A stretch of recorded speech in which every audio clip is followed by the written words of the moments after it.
కాలం మకర రాశి దగ్గరకు వచ్చి అడిగింది. నువ్వెప్పుడూ బాధ్యతలతో బతుకుతావు, కాని నీ కలల కోసం ఎప్పుడెప్పుడు జీవిస్తావు?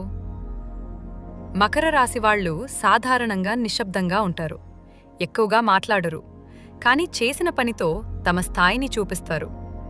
బాధ్యతను భుజాలపై వేసుకుని నడిచేవాళ్లు.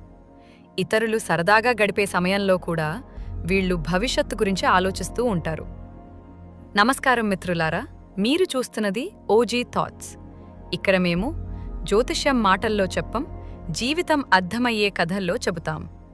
ఈ కథను చివరి వరకు వినండి, ఎందుకంటే 2026 మకర రాశి వారికి లోపలే ఒక పెద్ద మార్పును తెస్తుంది. ఇలాంటి లోతైన విశ్లేషణల కోసం ఓజీ థాట్స్ను సబ్స్క్రైబ్ చేయండి. మకర రాశి వారికి 2026 సంవత్సరం నిశ్శబ్దంగా కానీ గట్టిగా మొదలవుతుంది. జనవరి, ఫిబ్రవరి నెలల్లో పనిలో ఒత్తిడి ఎక్కువగా అనిపించచ్చు. ఎంత కష్టపడ్డా గుర్తింపు రాకపోవడం మనసులో భారంగా అనిపించచ్చు.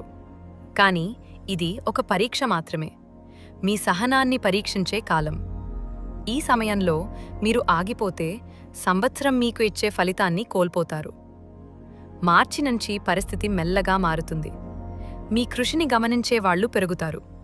ఉద్యోగం చేసేవారికి బాధ్యతలు పెరిగినా ఆ బాధ్యతలతో పాటు గౌరవం కూడా వస్తుంది.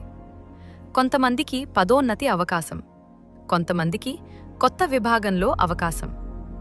ఏప్రిల్ నుంచి జూలై మధ్య మీరు తీసుకున్న ఒక నిర్ణయం మొత్తం ఏడాదికి దారి చూపించేలా ఉంటుంది. వ్యాపారం చేసే మకర రాశి వాళ్లకు 2026లో ఓర్పు అవసరం. త్వరగా ఫలితం రావాలని ఆశపడితే నిరాశ ఎదురవుతుంది. కానీ నెమ్మదిగా స్థిరంగా అడుగులు వేస్తే ఆగస్టు తర్వాత మంచి మార్పులు కనిపిస్తాయి. పాత క్లయింట్లు మళ్లీ సంప్రదించవచ్చు. మీ మీద నమ్మకం పెరిగే పరిస్థితులు ఏర్పడతాయి. డబ్బు విషయంలో మకర రాశి వాళ్లు సాధారణంగా లెక్కలతో ఉంటారు.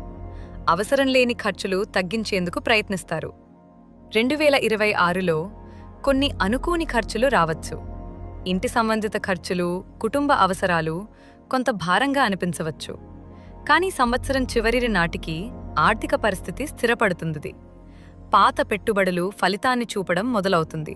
ప్రేమ విషయంలో మకర రాశి వాళ్లు తమ భావాలను సులభంగా బయటపెట్టరు. కానీ ఒకసారి నమ్మితే చాలా లోతుగా ప్రేమిస్తారు. 2026లో ఒంటరిగా ఉన్నవారికి ఒక పరిచయం జీవితాన్ని మార్చేలా రావచ్చు. మొదట నెమ్మదిగా స్నేహం, తర్వాత నమ్మకం, ఆ తర్వాత ప్రేమగా మారే అవకాశముంది. వివాహితుల జీవితంలో చిన్న చిన్న అపోహలు రావచ్చు. కానీ మౌనంగా ఉండడం కంటే